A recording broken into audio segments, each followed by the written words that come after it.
That looks incredible if you ask me. I've got an itch and I'm ready to scratch it. And there we have our cheesy pepper and onion quesadilla. A really good afternoon snack if I do say so myself. And that is my burger bowl DIY. And to that I say no. However, and that is what I'm gonna have this morning for breakfast before my workout. What is up, YouTube? Welcome back to my channel. If you are new here, hello, my name is Erica. It is so good to have you.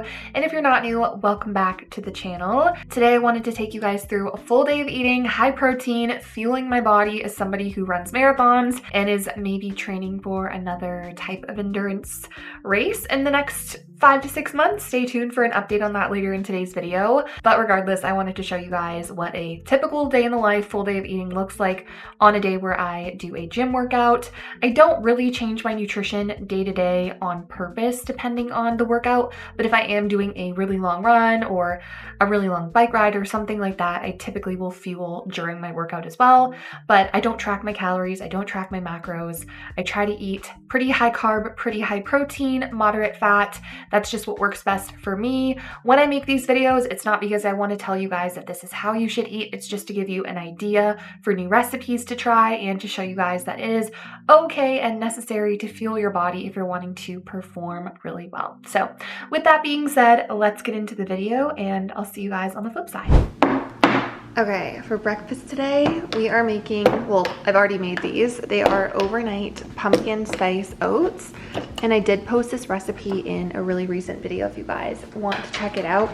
I also have all my recipes, most of them, I will say, linked in my TikTok recipe highlight. So check it out if you want this recipe for my pumpkin spice overnight oats. And then I'm gonna top it with some protein cream cheese icing, which is so good, by the way. Again, this whole recipe is already posted on my TikTok, but it's my fall staple.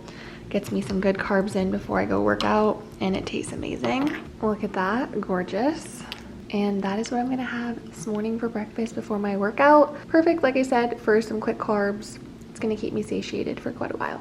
Okay, you guys, gym outfit is on. I'm wearing all Paragon like normal. Code EricaFit if you guys want to snag anything. These are the Icon seamless shorts. They're my favorite shorts, honestly, ever, I think. They're just so stretchy, so comfy, so flattering. Anyways, I'm gonna go hit an upper body session and then we'll come back for the rest of my full day of eating. But I just wanted to show you guys my gym outfit and let you know I am going to work out.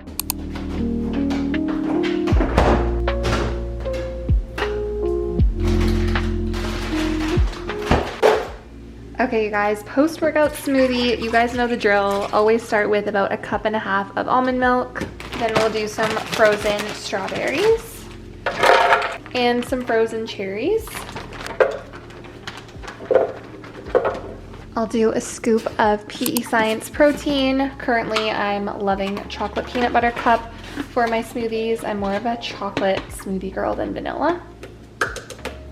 We'll do some salt to bring out the flavor. Some cocoa powder, and I just eyeball this, you guys. No exact measurements here. Some stevia. And then some ice. I do about 3 scoops of mini ice cubes. All right, and then we blend. She's very thick. I feel like I show you guys this smoothie every video, so apologies for the repetition, but it truly is what I have every day after my workout or my run, and finish it off with a glass straw. And there is our post-workout smoothie of the day. All right, you guys, I am here with a training update. I feel like we just ran the Berlin Marathon. A lot of people are like, what's next? Are you chilling? Do you have another race booked? Are you done your running career? And to that, I say no. However, we're pivoting just a little bit. But what was that? That's not a pivot. We're pivoting just a little bit because if you've been here for a little while, if you've been here since last summer specifically, you would know that last year I did my first triathlon. I did a sprint triathlon, so nothing crazy, just the shortest distance try that you pretty much can do. And I had a really good time. The training was super fun, but it's definitely very demanding on your body and very demanding on your time in a week, in a day, because a lot of times you're doing 2 workouts in a day. The workouts can be long. It's a lot of endurance work. And I needed a break after that. I wanted to just focus on just running my marathons, training for longer distances, and really focusing on my gym workouts as well. But when I tell you guys, I've got an itch and I'm ready to scratch it. So I don't have anything set in stone or booked, but all I'm gonna say is that I am very excited to get back in the pool and to get back on my bike. So today I might actually run over to my local pool and get my pass renewed for the season so that I can start doing my swim workouts again, which I'm actually really excited for. And I'm going to the bike store this weekend with one of my friends because she wants to buy a bike, and I'm gonna get them to just do a service on my bike and make sure that everything is looking good because I haven't ridden her in almost a year, which is crazy. So she definitely needs a tune-up, if you will. So that is the training update. I don't have a half marathon or a marathon booked. I don't have anything booked as of right now, but there are a couple races that I've been looking at towards the end of this year, maybe a half marathon. I've got a couple races in the new year that I'm thinking about doing, and I also have been thinking about doing a high rocks. My husband really wants to get into high rocks, and he said that he would love to do a doubles high rocks with me. I don't know if I'll be like specifically training super intensely for that, or if I'm kind of just gonna make it work with what I'm doing in the moment and just kind of send it and see what happens. Because honestly, I feel like I know I can run the high rocks distance. I think it's 8 kilometers broken up. It's just like the exercises themselves that I would need a little bit of practice with. So I think if I just took some time to practice those specific movements, I'd be okay, considering it's a high rocks doubles, so he can take the blunt of the work, if you know what I mean. So that's the update on training. My body is feeling really good post Berlin. It's been almost 2 weeks now since I ran that race. Actually, no. It's been a week and a couple days since I ran Berlin. My blisters are pretty much gone. My body feels totally fine. I was back in the gym pretty soon after that race. I typically am back in the gym pretty quickly after a marathon, and I ran once last week. So typically I run twice a week, but last week, the week after my race, I just did one run and it was an hour-long run. So nothing super crazy, but my body felt fine running. And this week we're getting back into 2 runs per week. So that's kind of my training update for anyone wondering. I feel, like I said, totally fine post marathon. Your body definitely needs a couple days, if not some people a couple weeks, to fully recover, especially if you're traveling like I did going to Berlin. 9 hours ahead, my body was a little bit jumbled from the time change, not to mention the dehydration and the race itself. So I feel pretty much fully back to normal now after prioritizing lots of sleep, fuel, rest, and just getting back and moving my body slowly. If you have any questions, let me know down below. But without further ado, let's get back into the full day of eating. Okay, for lunch today, it's one of those days where I need to use up whatever I have in my fridge.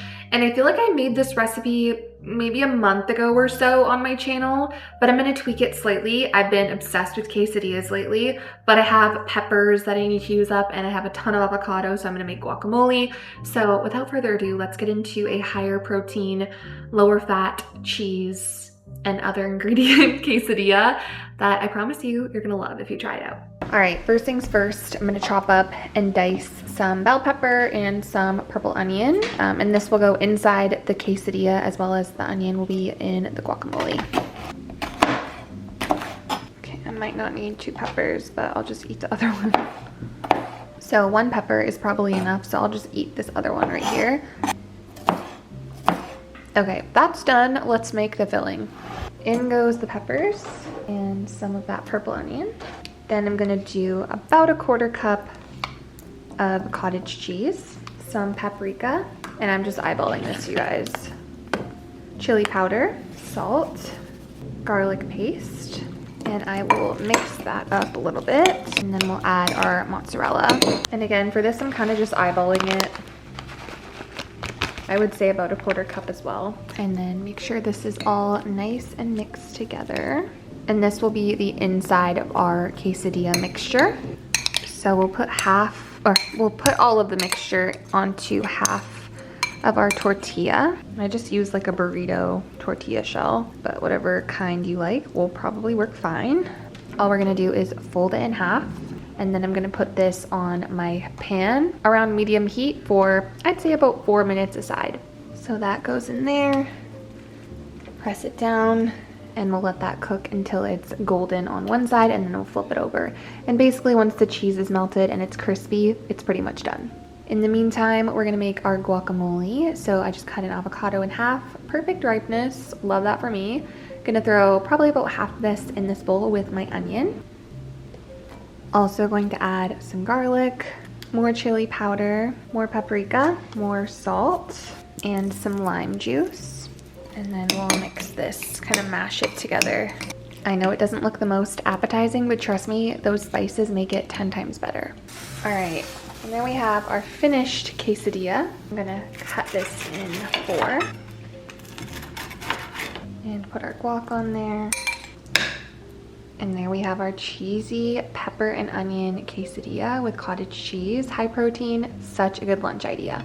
Okay, now that my quesadillas are done, digested, I'm gonna make some pumpkin muffins. What I do is I find recipes on Pinterest and then I kind of like jumble them together to make my own. With baking, like you can substitute things pretty easily. So if you find a general idea of what you want to combine, you can typically make your own variation relatively easily. If you don't have all the ingredients, you can swap stuff out. So that's what we're gonna do today. So let's get into pumpkin muffins, and they're gonna be slightly higher protein as well. All right, we're gonna start with 1 cup of pumpkin puree, half a cup of Greek yogurt, 2 eggs,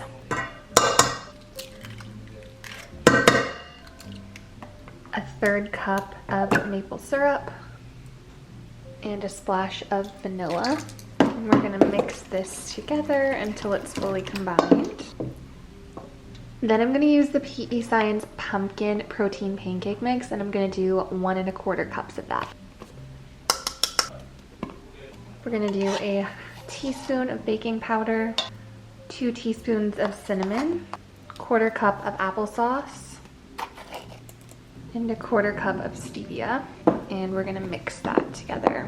And that is fully combined. Okay, I evenly distributed the batter amongst 12 muffins, and now I'm gonna throw this in the oven at 350 for 18 to 20 minutes, or until a toothpick comes out clean. All right, so these are our muffins after they've cooked. I actually cooked them for longer, so they are kind of like wet in the middle if you don't cook them long enough, just because there's a lot of moist ingredients. So just watch them and cook them until you stick a knife in the middle and it comes out dry, and then I let them cool completely. And now we're gonna put some icing in the middle. Okay, so I'm just gonna make a little hole in the middle, and then we're gonna fill it with cream cheese icing so that they're stuffed. And there we have our stuffed pumpkin cream cheese muffins. That looks incredible if you ask me. I cannot wait to try this. Okay, I already took a bite. They're so good. These are pretty low fat because I didn't use any oil or butter, which, by the way, is not a bad thing. I just didn't have any oil in my cupboard, so I opted to swap for some applesauce. And I think I would prefer them with oil personally, but if you add the icing, it just like really enhances them. So if you're gonna make these, I would suggest making the protein cream cheese icing to fill them with, and I'll put that recipe in the description box for you guys. But these are really good. A really good afternoon snack, if I do say so myself. All right, little mid-afternoon matcha latte with sweet cream cold foam. My favorite afternoon pick-me-up. Can't tell me that doesn't look amazing. So good. Okay, for dinner tonight, I have ground beef that's already cooked, and not a lot, but a little bit that I want to use up. And then I also have fresh ground beef that I'm gonna cook.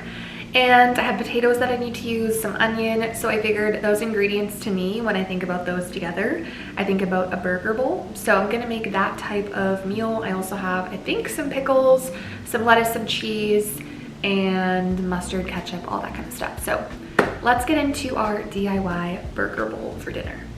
Okay, we're gonna start with some potatoes. So this is just a random assortment of like multicolored mini nugget potatoes. So I'm gonna do a couple of those for the base of my bowl. And we're gonna air fry these, by the way. I love the purple ones, they're so pretty. All right, so this I'm gonna throw in the air fryer with some garlic salt, avocado oil, some salt, and some garlic. And I'll cook that on 375 for like 15 to 20 minutes. And then I'm gonna cut up some yellow onion to air fry as well. And this one shouldn't take as long because they cook faster. So I'm just gonna throw this in there. That might be a lot, but oh well. Same thing, some spray and some salt and garlic. And that will go in the air fryer as well. We're gonna start with a layer of lettuce, and then we'll go in with our potatoes, some ground beef, and this ground beef I melted cheese on. Got some onions, a couple pickles, and we'll finish off with sauce. And that is my burger bowl DIY. It looks honestly pretty fire. I'm excited to try this. My strategy for making meals is literally just looking at what I have in my fridge and seeing whatever comes to mind, and this is what came to mind. So I'm pretty happy about it. I'm gonna eat this for dinner and I'll catch you guys for dessert. Okay, I know this looks chaotic, but I'm gonna show you guys how I make my cottage cheese Ninja Creamy because I always get questions when I post it on TikTok. And guys, I literally eyeball everything. I don't have any exact measurements, so you're just gonna have to try it for yourself and see what you like the best, which is what I did. So I start with a base of cottage cheese in my Ninja Creamy cup. So I don't know what you think that is, maybe like half a cup-ish. And then we fill the rest of this up almost to the line with almond milk or whatever milk of choice you like. Cocoa powder, I'm gonna do like 3 scoops-ish. Again, just kind of eyeballing this. Oh, try not to spill. And then I'm topping it off with some stevia. All I do is I put my lid on, I shake it vigorously, and then I freeze this overnight. And then I'll show you guys what it looks like when it's fully frozen, and I can make my Ninja Creamy right now for tonight. Okay, this is what it looks like the day after it's been fully frozen. The lighting here is a little bit crazy, but it doesn't look the most appetizing, but it will be delicious once we blend it up. So literally stick it in there, click it on, and then blend it on ice cream, and we're gonna blend it twice, and we'll add peanut butter powder in the middle. Okay, so after one spin, it'll be pretty powdery like that. So what I do is I kind of make like a little hole in the middle, and then I will add 1 scoop of powdered peanut butter, and I fill the rest of it up with a little bit more almond milk. And then we just put the lid back on and we spin it one more time. All right, you guys. That is our finished Ninja Creamy. Sorry the lighting's a little crazy in here, but it's very thick, very chocolatey, very creamy from the cottage cheese, and high protein without the protein powder. So give this a try and let me know what you guys think.